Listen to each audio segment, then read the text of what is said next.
Do you want to speak better English, think smarter, and become more confident without an expensive course?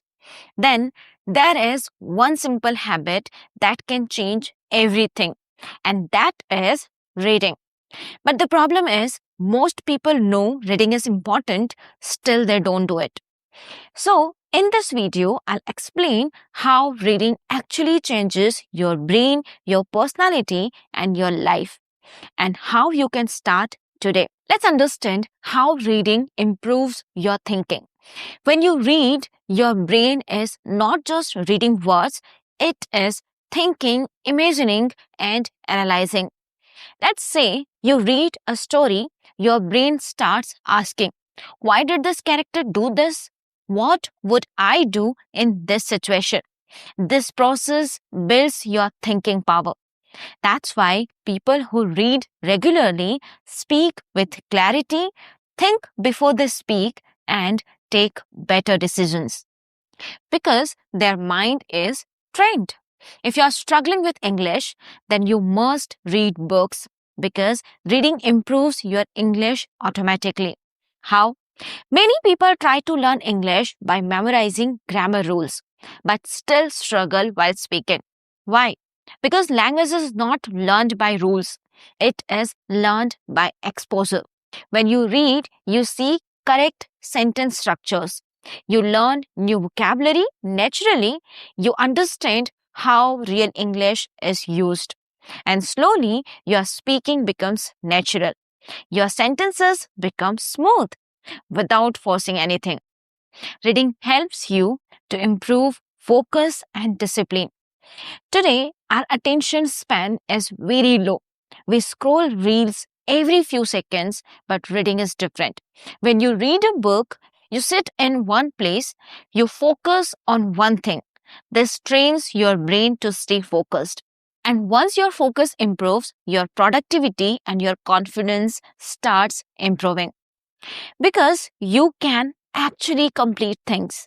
If you want to boost creativity and imagination, then reading helps you in this as well.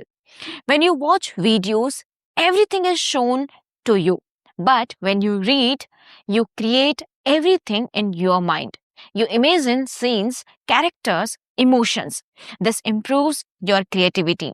That's why people who read tell better stories, create better content, express ideas more powerfully.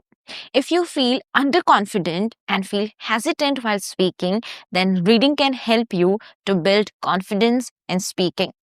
Many people say, I understand English, but I can't speak. The real problem is not English, it's lack of ideas and words. Reading solves both. The more you read, the more thoughts you get, the more words you learn. And when you have something to say, confidence automatically comes. It also helps you to reduce stress and overthinking. If you overthink a lot, reading can help you because when you read, your mind shifts from your problems. You enter a different world. It works like a mental break. Even 10 to 15 minutes of reading daily can calm your mind. Now let's understand how you can start reading very practical. Now you might be thinking reading is good, but I don't feel like doing it. So here is how to start. Step 1. Start small. Don't start with 1 hour, start with just 10 minutes daily. Second, read easy content. Choose simple English books, short stories, articles. Don't pick difficult books. Step 3. Read aloud. This is very powerful. It improves pronunciation, it builds confidence. Step 4. Don't try to understand everything. If you don't understand a word, skip it. Focus on the overall meaning. Consistency is more important than perfection. Remember, the difference between an average person and a confident speaker is not talent, it's daily habits. And reading is one of the most powerful habits you can build. So start today, even if it's just 10 minutes, because the English that scares you today will become your strength tomorrow. If you found this helpful, then Do subscribe to the channel, like this video, and share your thoughts in the comments below. I'll meet you in the next session. Till then, take care. Bye bye. Keep practicing, keep learning, and enjoy the process of learning.